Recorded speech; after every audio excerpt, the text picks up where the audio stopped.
So back in 2007, there wasn't a lot of conversation about design or any active engagement within the built environment within the city of Tampa. And as young designers, we were concerned that the city was developing rapidly without any input from the community as to what we really needed to see. We lacked a lot of infrastructure, public realm improvements, and overall connections from neighborhood to neighborhood within the city. So this group of designers, activists, urbanists, and volunteers came together to form a nonprofit organization. This is quite an old photo at this point. My daughter is the baby in the picture. She's now almost 13. And she was along for the ride, and we've had a lot of new generations join us over the past decade or so, which is exciting to see. Next slide. So we are a formal non-for-profit organization. This was something that we felt was important to give the Urban Charette some clout in the city. And so the mission is to help educate leaders, cultivating a knowledge of leading urban design practices, building vibrant places. And next slide, please. We really wanted to create a social network for better urban design and to bring more people into that conversation and to stir the pot. So the idea was that we would be the rabble rousers of conversations, to start talking more about urban design and urban planning, to make it accessible to the greater population within the city, and to bring people together so that we could begin to educate on what urban design was and why it was important. Next slide. So our role in the community as we saw it, we wanted to be the venue for civic design collaboration, to build a framework for people to get involved and give them that platform, a conduit of change. We really wanted to see things happen. We viewed ourselves, and still do, as doers in the process. Not that we would take a passive role, but really an active role in shaping the community. And so the piece at the bottom, the involving citizens and actively shaping the built environment and ultimately making their neighborhoods and cities better places to live, was really that foundation of what we wanted to be able to do. So we looked at ways that we could become the facilitators of engaging our community in moving toward active roles in designing their neighborhoods. Next slide. So the big idea was to solve these big urban issues. And Tampa had a number of them. And we wanted to also see if there were ways that we could have Tampa be and serve as a model for other cities. So we knew we needed to build a shared vocabulary. So people were lacking in understanding ways to be able to talk about the issues that they faced within the city. So the why behind that shared vocabulary was to elevate the community conversation about design, to be able to equip community members with vocabulary so that they could become advocates for better urban environments. And we did this through active learning. So we wanted there to be experiential learning, so that it wasn't a passive process, but rather we could make transformative events, projects, and tactical components that people could experience by being there and take part in building and shaping. Next slide. So we kicked it off with a project called Conceptual Kylie. The city of Tampa had a gem of a park that was designed by a landscape architect named Dan Kiley.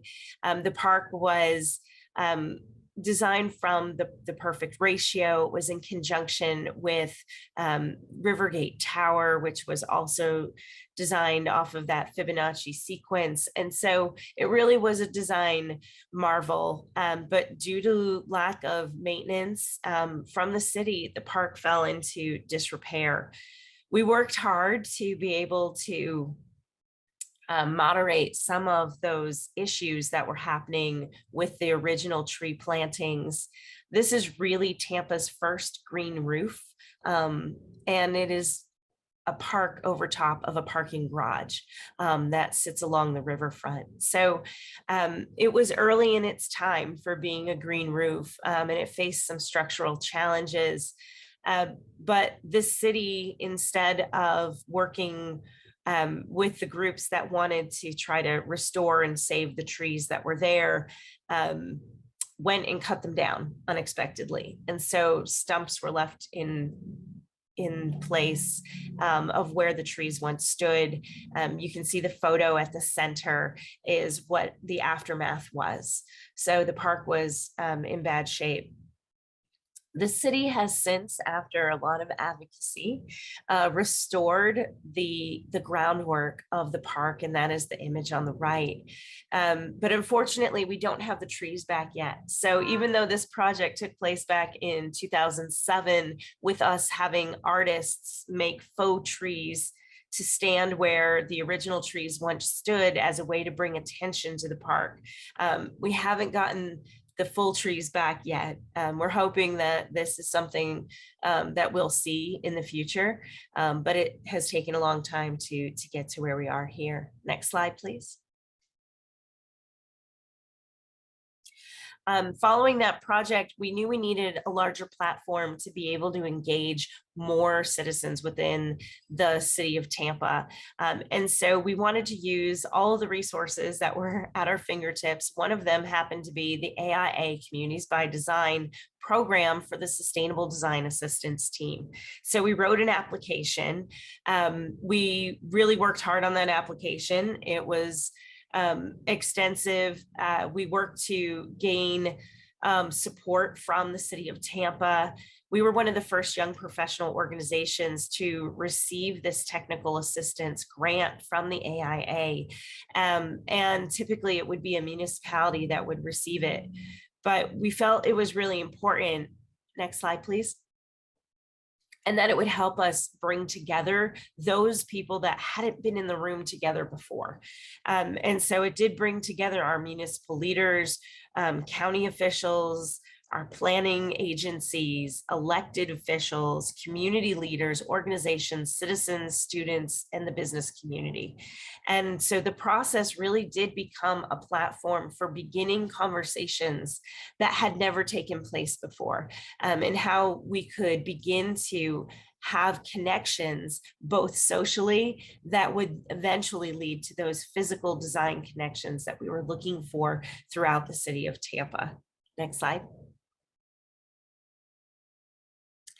So in 2008, this is the view of one of our park spaces along the Hillsborough River. This is just north of the downtown. It's in a neighborhood called Tampa Heights. This neighborhood is one of our low-income neighborhoods. It has large minority populations, and it had not seen investment for a long time. One of the things that the SDAT process did was it really helped give a voice to this community and to the Urban Charette to be able to advocate for new investment and development.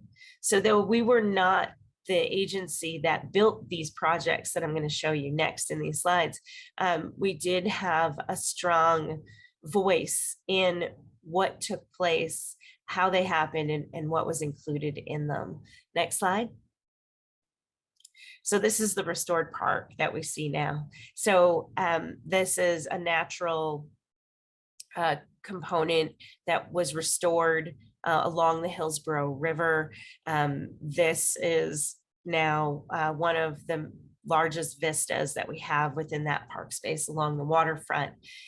And this has really helped spurred and serve as a catalyst for a lot of redevelopment that's taken place within this neighborhood. Next slide, please. So our historic waterworks building, this was also right next to that park space. Next slide, please. And this has also seen reinvestment. So these were partnerships, these were public-private partnerships that took place between the city of Tampa and the private business owners, with support from the neighborhood and the community. Next slide, please. And our also historic Armature Works building, also in the neighborhood. Next slide, please. Which has now become a public market. And so this is an enormous resource to this community, because this community did not have access to many of the amenities that are here now. So whether it be recreation spaces, public realm spaces, access to restaurants and food, and places for social networking and social activities. This is one of the largest gathering spaces now in the city of Tampa. And not only does the community come out to Armature Works in the public market, but it is actually a convening space for the majority of the city of Tampa. And we have residents, community members, visitors from across the city and beyond coming here, which has brought not only investment, but a lot of attention to the neighborhood. Next slide, please. So you can see this is that area along the river. The interstates really have kind of been a chokehold on the neighborhood for a long time. So really infusing that waterfront edge with new development and redevelopment was really important and an important component that we had advocated for with the city of Tampa. And so as the city of Tampa has grown, next slide, this is what it looks like now. So this is, again, just outside of that Armature Works. If you look at the bottom of your screen, you can see the checkerboard pattern, which was the chess and checker components that were in front of the building in the previous slides. And so this waterfront is now a place of gathering. It has created a significant public amenity for the neighborhood and has really served as a catalyst for investment throughout the neighborhood. Next slide. So some additional pieces, again, the active learning through experience. The Tampa Water Taxi Charette was another project that we helped jumpstart. We wanted to create energy around the idea of a water taxi that would begin to physically connect those neighborhoods along the waterfront. We pulled in local partners, we pulled in national experts, and we did a 3-day charrette. We looked at routing, locations, the way it could be designed so that we could really show that this could be something for the city that would help connect its residents and that it would be a potential and feasible project. Next slide. So we wanted to, again, unify those urban waterfront neighborhoods, create stronger linkages. And so this proposal was something that was done in partnership with a few other organizations and agencies that we pulled together. Project partners were always important in terms of serving the role of being able to expand the idea, to reach as many people as possible and engage as many people as possible. Next slide. And so now we do have a water taxi. That water taxi charrette was again back in 2009. It took probably about 5 years or so after it for the water taxi to be implemented. But as the idea got put out there and became formalized, we were able to touch base with those partners that had been involved, local and national experts, who actually brought this to fruition and invested in the water taxi system. So it is a privately run water taxi, but it functions along all of the public waterfront. So next slide. And this is another example of the mobility market. I really liked this quote from the paper at the time, that Urban Charette can seem like a guerrilla movement. And we really were at times a guerrilla movement, in that we would take over streets, we would take over public space, and actively get people involved in being there. Next slide. So this was the street before. It was a wide 4-lane street. There was on-street parking, and the sidewalks were really dull and not engaging. There were really no active doors on this block. And so we wanted to begin talking to the community about the idea of complete streets. So how could our streets really become places for people, that people wanted to be, that would inspire folks to be outside more often, that would help bring businesses to the forefront. And so we pulled together a lot of local partners. We had a lot of volunteers on this project, but we really wanted to create a sensory experience so that people would be able to learn through demonstration what this meant, so that it wasn't just about pictures or explanations or even just the language of the vocabulary, but rather that they could live it, so that that vocabulary became, it was brought to life. Next slide. So this is the graphic that we had created to be able to show the idea. Next slide. And this is a little bit of what the street looked like. So we took it over and we reformed it for a day. And this was a temporary project. We had landscape companies come in and help bring in potted plants. We had our transit agency come and set up a bus stop. Early that morning, we restriped parking areas for cycle tracks and bike lanes. And had cafe tables lining the sidewalks. Next slide. And a few more images, just so you can see a little bit of what that street looked like. So we really did change the nature of it overall, and wanted to give people, again, that experience of what it had the potential to be. Next slide. So that street hasn't yet seen its changes, but I wanted to show an example of another street in downtown that has. So this is nearby this, and what these projects were able to get across was the importance of overall design, activating these edges and making spaces for people. And so we were really excited as we start seeing more and more projects that are really focused on spaces for the community to be in places that help really activate our local businesses. Next slide. So why does it matter? And why did we continue to engage? Next slide.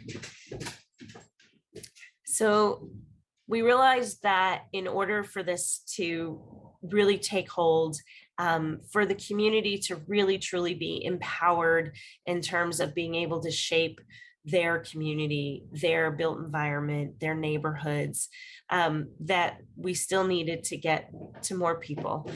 We really needed that civic infrastructure to be in place. And we were really, as young professionals who had been engaged, sad to learn that in 2011, we had such a poor turnout in our local elections. This was a chance for people to really have a voice. And so when we look at the top numbers, right, our population, and we see that 32% of our population was the age group of 25 to 44.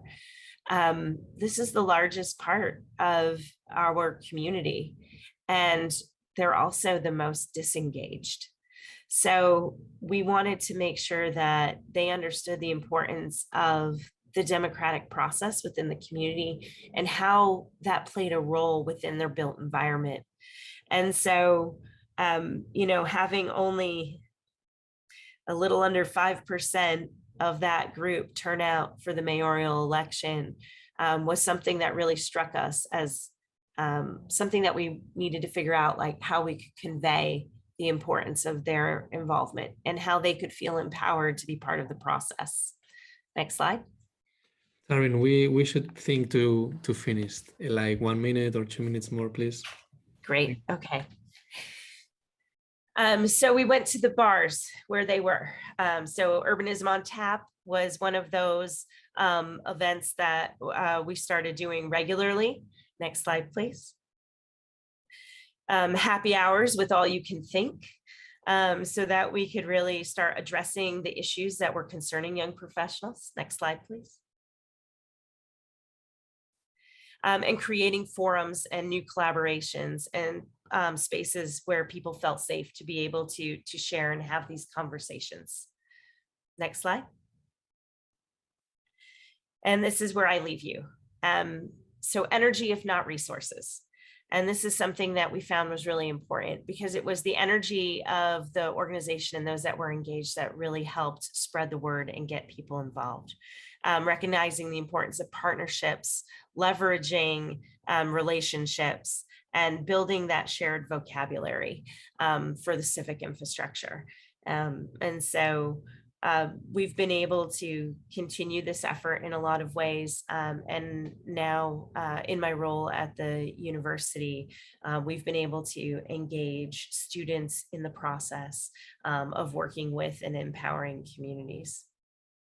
Thank you.